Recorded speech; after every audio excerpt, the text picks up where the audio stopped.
ত্রয়োদশ সংসদ নির্বাচনে 237 আসনে প্রার্থী ঘোষণা করেছে বিএনপি। 3টি আসনে লড়বেন বিএনপি চেয়ারপারসন বেগম খালেদা জিয়া। আর এবারই প্রথম নির্বাচনে অংশ নেবেন দলটির ভারপ্রাপ্ত চেয়ারম্যান তারেক রহমান।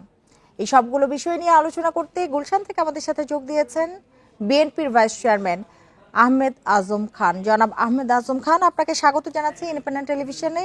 ত্রয়োদশ সংসদ নির্বাচনের জন্য 237 আসনে এই যে প্রার্থী ঘোষণা করলো বিএনপি, এই তালিকা নিয়ে আপনার একটু মতামত জানতে চাই।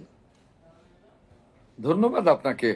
দেখুন, এই ত্রয়োদশ জাতীয় সংসদ নির্বাচনের জন্য বিএনপি তালিকা প্রস্তুত করেছে দীর্ঘদিনের যারা ত্যাগী, যারা সক্রিয়, যারা আন্দোলন সংগ্রামে মাঠে ছিল, যারা এই এই নির্বাচনে যাদের পরিচ্ছন্ন ইমেজ আছে, সমস্ত কিছু বিবেচনার সাপেক্ষে এই 237 জনের একটি তালিকা আজকে প্রকাশ করেছেন বিএনপি।